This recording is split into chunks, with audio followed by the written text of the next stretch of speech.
വചനം ദുർലഭമാകുന്ന കാലം. ഞായറാഴ്ച ആരാധനയ്ക്ക് വേണ്ടി ശനിയാഴ്ച വൈകുന്നേരം മുതൽ ഒരുങ്ങുന്ന എൽസ ജീവിത സുഖങ്ങളിൽ മതിമറന്ന് വിസ്മൃതി അണയുന്ന രണ്ട് നൂതന തലമുറകൾ, റേച്ചലും റോണക്കും. ഇതൊന്നും ലവലേശമേൽക്കാതെ രാവിലെ വായിച്ച പത്രം ഒന്നുകൂടെ വായിക്കുന്ന കുവൈറ്റിൽ നിന്നും അവധിക്ക് വന്ന ലാലിച്ചൻ. കുടുംബ ബന്ധങ്ങൾ ശിഥിലമാകുന്ന കാലഘട്ടത്തിലെ പ്രകമ്പനത്തിന്റെ മാറ്റൊലി തട്ടി തലോടുന്ന ഒരു അനുഗ്രഹീത കുടുംബമാണിത്. പെന്തക്കോസ്തിന്റെ പാരമ്പര്യവും മുൻമഴയുടെ അനുഭവവും കാത്തു സൂക്ഷിക്കുന്ന അമ്മയും, കാലത്തിനൊത്ത മാറ്റം അനിവാര്യമെന്ന് നിശബ്ദവും പ്രക്ഷുബ്ധവുമായി വിളിച്ചു പറയുന്ന തലമുറകളും.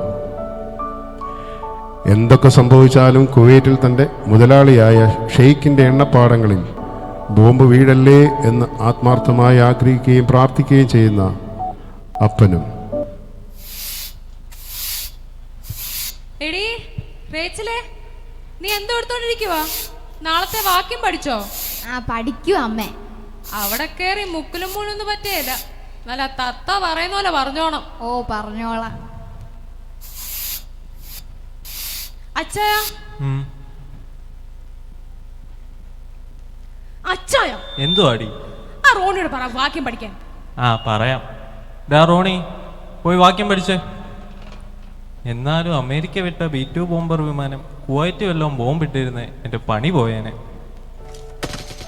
പബ്ജി എന്ന മാസ്മരിക ലോകത്ത് ഏകാഗ്രതയോടെ മുഴുകിയിരിക്കുന്ന റോണക്.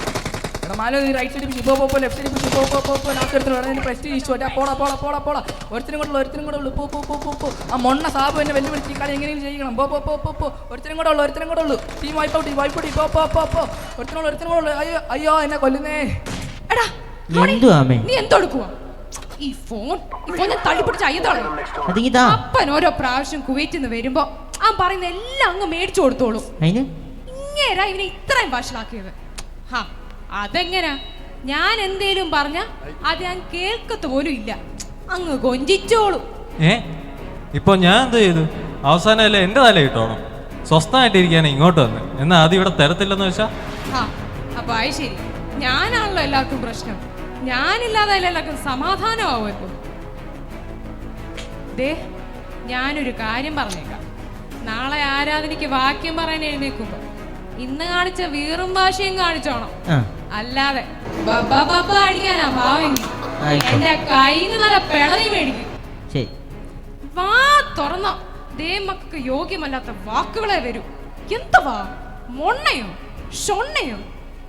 ഇതിന്റെയൊക്കെ അന്തി എന്തുവാ? അമ്മ ഇതൊന്നും പറയണ്ട. അമ്മ അവളുടെ മുറിയിലോട്ടൊന്ന് പോയി നോക്ക്. 24 മണിക്കൂറും ഫോണിൽ ആരോടൊക്കെയോ ചൊല്ലിക്കൊണ്ടിരിക്കുക അവള്. ചൊല്ലിക്കൊണ്ടോ? അതെന്തുവാ? ആ മുറിയിലോട്ടൊന്ന് പോയി നോക്ക്, അപ്പം കാണാം.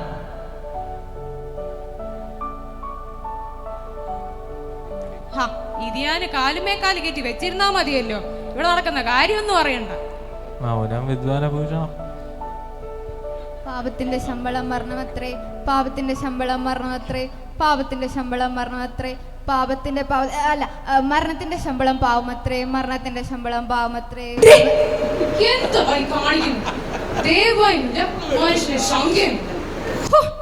ഒരു കയ്യിൽ ഫോണും മറ്റേ കൈ ബൈബിളും, അഹങ്കാരത്തിന് കയ്യും കാലും വെച്ച പോലുണ്ട്. ഇതിന്റെ ഒക്കെ പോക്ക് എങ്ങോട്ടാണോ? അമ്മ എന്നെ ഒന്ന് വെറുതെ വിടാവോ? രാവിലെ മുതൽ അങ്ങ് തുടങ്ങും, ഒരു നിഴല് പോലെ പുറകെ അങ്ങ് നടക്കുക.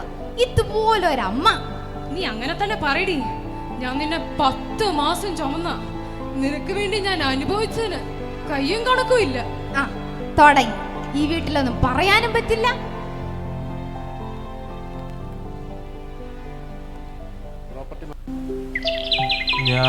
ഞായർ രാവിലെ. പിള്ളേരെ എഴുന്നേക്ക്, ആരായ്ക്ക് പോണ്ടേ? ഞാൻ 5 മൂടി പോയിച്ച കിടക്കുക. റേച്ചലേ എഴുന്നേക്ക്. ഒരു പെണ്ണാണുള്ള വിചാരവും. ഓഹി അമ്മ ഉറങ്ങാനും സമ്മതിക്കില്ല. പെണ്ണായാലും എന്താ 2 കൊമ്പുണ്ടോ? അതേടി, തർക്കുത്തരം പറ. പാസ്റ്റ് സ്റ്റാൻഡിൽ ഇപ്പൊ ചർച്ച വരും. സൺഡേ സ്കൂൾ തുടങ്ങാൻ സമയമായി. അങ്ങ് ആങ്ങി തൂങ്ങി അങ്ങ് നടന്നോ. കൃത്യനിഷ്ഠയില്ലാത്ത കുത്തഴിഞ്ഞ ജീവിതം. എന്റെ അടുത്ത് ചാടാതെ അവനെ വിളിക്ക്. അല്ലേലും അമ്മമാർക്കുള്ളതാ ആൺമക്കളോടൊരു പ്രത്യേക സ്നേഹം. ഡാ റോണി, ഡാ റോണി, ഓ എന്റെ തൊണ്ട. ഭൂമി കുലുങ്ങിയാൽ പോലും അനക്കമില്ലാത്തൊരു ജന്തു. ഡാ പൂത്ത് പോലെ ഇങ്ങനെ കിടന്ന് ഉറങ്ങാതെ എഴുന്നേക്ക്. എഴുന്നേക്കുവാ. വാക്യം പഠിച്ചോ? കഴിഞ്ഞ ആഴ്ച അറിയാലോ, നീ വാക്യം തെറ്റിച്ചു പാസ്റ്റർ വഴക്ക് പറഞ്ഞില്ലെന്നേ ഉള്ളൂ. നിനക്കുകാരും പാസ്റ്ററിന്റെ മോനായിരിക്കണമായിരുന്നു. ഞാൻ എന്നും അത് ഓർക്കുന്നു. അവനൊന്ന് ചെറുതായി തെറ്റിച്ചതിന് 100 തവണ അവനെ കൊണ്ട് എംപോസിഷൻ എഴുതിപ്പിച്ചു. അത്രയും ജനത്തിന്റെ മുന്നിൽ അവനെ തൊലി ഉരിച്ചു. എനിക്ക് ഓർക്കാൻ പോലും വയ്യ. ഓ അമ്മയ്ക്ക് എല്ലാത്തിനും ഓരോ ഉദാഹരണങ്ങളുണ്ട്. Hallelujah, hallelujah, hallelujah.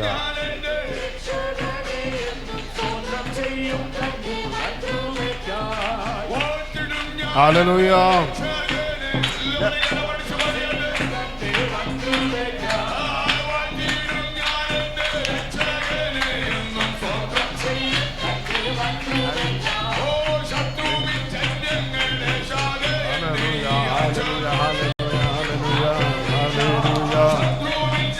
Hallelujah, hallelujah, hallelujah.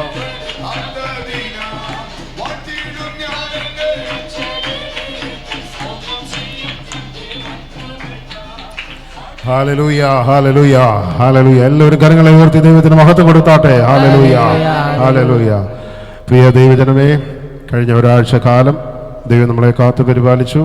അതിനായി നമുക്ക് ദൈവത്തെ സ്തുതിക്കാം, സ്തോത്രം ചെയ്യാം. ഇനിയുള്ള സമയങ്ങൾ സാക്ഷ്യ വചനങ്ങൾക്കുള്ള സമയമാണ്. പ്രത്യേകിച്ച് ഞാൻ ഓർപ്പിക്കുന്നു സഭയോട്, സാക്ഷ്യം പറയുന്നവർ വളരെ ചുരുങ്ങിയ വാചകങ്ങളിൽ മാത്രം സാക്ഷ്യങ്ങൾ പറയുവാൻ ശ്രമിക്കുക. പാട്ടുകൾ പൂർണ്ണമായി ഒഴിവാക്കുക. അതുപോലെ കഴിഞ്ഞ ആഴ്ചയിൽ ദൈവം നടത്തിയ വിധങ്ങളെയൊക്കെ ഓർത്ത് നന്ദി കരയേറ്റുവാനും ജീവിതത്തിൽ എന്തെങ്കിലും പ്രത്യേക കാര്യങ്ങളൊക്കെ നിങ്ങളുടെ ജീവിതത്തിൽ നടന്നിട്ടുണ്ടെങ്കിൽ ആ സംഭവങ്ങളൊക്കെ പറയാവുന്നതാണ്. അതും പ്രത്യേകം നിങ്ങളെ ഓർപ്പിക്കുന്നു. പിന്നെ ഒരു കാര്യം കൂടെ പ്രത്യേകം ഓർപ്പിക്കുന്നു. ഞാൻ ഈ സാക്ഷ്യങ്ങളുടെ സമയങ്ങൾ നിങ്ങൾ ദീർഘമാക്കുമ്പോൾ അങ്ങനെ എന്തെങ്കിലും ഒരു തോന്നൽ വന്നാൽ ഞാൻ എൻ്റെ കസാരയിൽ നിന്ന് പെയ്യെ എഴുന്നേക്കും. അത് നിങ്ങൾക്ക് സാക്ഷി നിർത്തുവാനുള്ള സിഗ്നലാണെന്ന് കരുതിക്കൊള്ളണം. ഹല്ലേലൂയ, സ്തോത്രം, ഹല്ലേലൂയ. അപ്പം നിങ്ങളുടെ സാക്ഷ്യത്തെ ചുരുക്കുന്ന ഈ വേളകളിൽ നമ്മുടെ സൺഡേ സ്കൂളിൻ്റെ പ്രിയ കുഞ്ഞുങ്ങൾ മുമ്പോട്ട് കടന്നു വന്ന് അവരുടെ മനഃപ്പാഠ വാക്യങ്ങളൊക്കെ പറയുന്നതായിരിക്കും. കുഞ്ഞുങ്ങളെല്ലാവരും മുമ്പോട്ട് കടന്നു വന്നാട്ടെ. എല്ലാവരും തിരിഞ്ഞു നിന്ന് ലൈനായിട്ട് നിന്ന് വാക്യങ്ങളൊക്കെ പറയാം. Hallelujah, hallelujah, hallelujah, hallelujah. ആദ്യം ദൈവം ആകാശഭൂമിയെ സൃഷ്ടിച്ചു.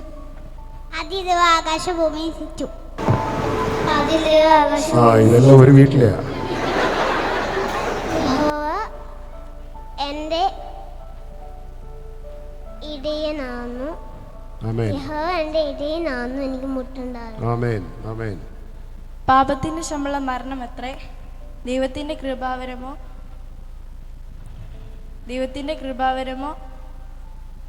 നമ്മുടെ കർത്താവായ യേശുക്രിസ്തുവിൽ നിത്യജീവൻ തന്നെ. ഹല്ലേലൂയ, ഹല്ലേലൂയ, ആമേൻ. പറഞ്ഞാട്ടെ.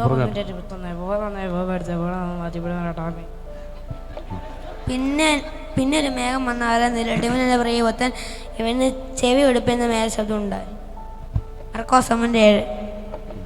റോമർ 12:2 ഈ ലോകത്തിന് അനുരൂപമാകാതെ നന്മയും പ്രസാദയും പൂർണ്ണതയുമുള്ള ദൈവഹിതം അത്യുന്നതന്റെ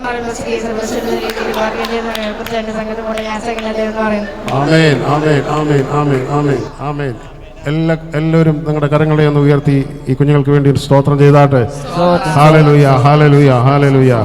നമ്മുടെ കുഞ്ഞുങ്ങൾക്ക് വേണ്ടി പ്രാർത്ഥിക്കുന്നതിന് മുമ്പായിട്ട് പ്രിയ സഭയോട് എനിക്കൊരു കാര്യം പറയുവാനുണ്ട്. ദൈവം സഹായിച്ച് നമ്മുടെ സഭയിൽ നല്ല ബുദ്ധിയുള്ള കുഞ്ഞുങ്ങളാണ് നമുക്ക് ദൈവം തന്നിരിക്കുന്നത്. അവരവരുടെ സ്കൂളുകളിൽ ഉയർന്ന വിജയങ്ങളൊക്കെ കരസ്ഥമാക്കുന്നു. അതിൽ ഒരു പാസ്റ്റർ എന്ന നിലയിൽ അല്ലെങ്കിൽ ഇടയൻ എന്ന നിലയിൽ ഞാൻ ഒത്തിരി അഭിമാനിക്കുകയും ദൈവത്തിന് സ്തോത്രം ചെയ്യുകയും ചെയ്യുന്നു. പക്ഷേ ഇങ്ങനെയുള്ളപ്പോഴും എനിക്കൊരു കാര്യത്തിൽ അല്പമല്ലാത്ത വേദനയുണ്ട്. ഇവരിങ്ങനെ സഭയ്ക്ക് വേണ്ടി അഹോരാത്രം പ്രവർത്തിക്കുന്നവരാണെങ്കിലും അവരുടെ ഞായറാഴ്ചകളിലെ ആ ആരാധനയും മാത്രമല്ല ആരാധനയിൽ വന്ന് വാക്യം പറയുന്നതൊക്കെ ഒന്ന് പരിശോധിക്കുമ്പോൾ അത് ഒരുപാട് എന്നെ വേദനിപ്പിക്കുന്നുണ്ട്. Hallelujah, hallelujah. പ്രിയ ദൈവജനമേ, ഞാൻ ഒരാളെ മാത്രമായിട്ട് കുറ്റം പറയുന്നതല്ല, മറിച്ച് പൊതുവേ കാണുന്നത് ഈ സഭയിൽ ഓർപ്പിക്കുന്നത് മാത്രമേ ഉള്ളൂ. കുഞ്ഞുങ്ങളെ, ദൈവവചനം നിങ്ങളുടെ ജീവിതത്തിൽ ആധാരമായിരിക്കണം. കാരണം നിങ്ങൾ ഏത് സ്ഥലത്ത് പോയാലും ഏത് കാലഘട്ടത്തിലായാലും ഈ ദൈവവചനത്തിൽ ഒരു മാറ്റവും വരികയില്ല. ഹല്ലേലൂയ. എല്ലാ കരങ്ങളും ഒന്ന് ഉയർത്തി ദൈവത്തിന് മഹത്വം കൊടുത്താട്ടെ. ദൈവത്തിന്റെ വചനം നമ്മെ ഓർപ്പിക്കുന്നു, ആകാശം മാറും, ഭൂമി മാറും, പക്ഷെ ദൈവത്തിന്റെ വചനത്തിന് ഒരു മാറ്റവും ഉണ്ടാകുകയില്ല. ആമേൻ. അതുകൊണ്ട് നിങ്ങൾ ഇന്ന് മനഃപ്പാഠമാക്കുന്ന ഈ ഓരോ വാക്യങ്ങളും അത് നിങ്ങൾക്കൊരു ബാധ്യതയാകുകയില്ല, മറിച്ച് അത് ഒരു വലിയ അനുഗ്രഹമായി മാറും. ആമേൻ. സ്കൂളുകളിലും കോളേജുകളിലും വിദ്യാലയങ്ങളിലും നിങ്ങൾ നല്ലതുപോലെ പഠിച്ചാൽ മാത്രമേ നിങ്ങൾക്ക് മാർക്ക് കിട്ടത്തുള്ളൂ. പക്ഷേ ഇവിടെ ദൈവവചനം പഠിക്കുന്നതിലുള്ള ആ ലാഘവം അത് എന്നെ വളരെ വിഷമിപ്പിക്കുന്നു. കാരണം നാളെ വചനം ദുർലഭമാകുന്ന ഒരു കാലമുണ്ടാകും. പ്രിയ ദൈവജനമേ, നാം ഒന്ന് ഓർക്കണം, ഇന്ന് പല സ്ഥലങ്ങളിലും ആരാധന നടക്കുന്നില്ല. കാലാവസ്ഥയുടെ പ്രതികൂലം, സുവിശേഷ വിരോധികൾ നിമിത്തമുള്ള പ്രയാസങ്ങൾ, യുദ്ധങ്ങൾ, ക്ഷാമങ്ങൾ തുടങ്ങിയ മൂലം പല സ്ഥലങ്ങളിലും ആരാധന പോലും നിർത്തിവെച്ചിരിക്കുകയാണ്. നാം ഒന്ന് ചിന്തിക്കണം, നാം ഇന്ന് വസിക്കുന്ന ഈ കേരളം, ദൈവത്തിൻ്റെ സ്വന്തം നാടെന്ന് പറയുന്ന ഈ കേരളം ഒട്ടും സുരക്ഷിതമല്ലാത്തൊരവസ്ഥയിലേക്ക് മാറിക്കൊണ്ടിരിക്കുകയാണ്. അതിൻ്റെ സ്വാധീനം ഇവിടെയും ആഞ്ഞടിക്കും. ആ സമയങ്ങളിൽ ഒരുപക്ഷെ ആരാധനാലയങ്ങളൊക്കെ അടയ്ക്കും, പള്ളികൾ പൂട്ടും. അന്ന് നിങ്ങളെ മാർഗനിർദ്ദേശം ചെയ്യുവാൻ ഒരു ദൈവദാസനോ ഒരു ദൈവസഭയോ ഒന്നും കാണുകയില്ല. അതുകൊണ്ട് എനിക്ക് ഈ കുഞ്ഞുങ്ങളോട് ഓർപ്പിക്കുവാനുള്ളത്, ഇന്ന് നിങ്ങൾ പഠിക്കുന്ന ഈ വചനങ്ങൾ നിങ്ങളുടെ ജീവിതത്തിൽ എന്നും നിലനിൽക്കും. Hallelujah, hallelujah. നിങ്ങൾ പഠിക്കുന്ന വാക്യം നിങ്ങൾക്ക് ചിലപ്പോൾ മനസ്സിലാക്കത്തില്ലായിരിക്കും. ഒരുപക്ഷെ നിങ്ങളുടെ മാതാപിതാക്കൾ നിർബന്ധിക്കുന്നതുകൊണ്ട് പഠിച്ചുകൊണ്ട് വരുന്നതായിരിക്കും. പക്ഷെ നാളെ ഇത് നിങ്ങളോട് സംസാരിക്കും. എത്ര പേർ വിശ്വസിക്കുന്നു ഈ വചനങ്ങൾ നമ്മോട് സംസാരിക്കുമെന്ന്? ഹല്ലേലൂയ. കാരണം ഈ വചനം ജീവനുള്ളതാണ്, അത് നിങ്ങളെ ജീവിപ്പിക്കും. വചനം ദുർലഭമാകുന്ന കാലത്ത് നിങ്ങൾ ഈ വചനത്തിൻ്റെ ശക്തിയാൽ ജീവിക്കും. മണ്ണിൽ അടിസ്ഥാനമിട്ട് പണിത വീട് കാറ്റും മഴയും വന്നപ്പോൾ അത് തകർന്നുപോയി.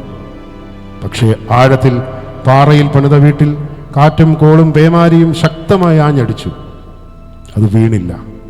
ഇന്ന് നിങ്ങൾ പഠിക്കുന്ന ഈ വചനങ്ങൾ കുഞ്ഞുങ്ങളെ നാളുകളിലെ നിങ്ങളുടെ ജീവിതത്തെ നിർവചിക്കും. ആമേൻ. എല്ലാ കരങ്ങളും ഉയർത്തി ഒരിക്കൽ കൂടെ ദൈവത്തിന് നന്ദി പറഞ്ഞാട്ടെ. ഹല്ലേലൂയ.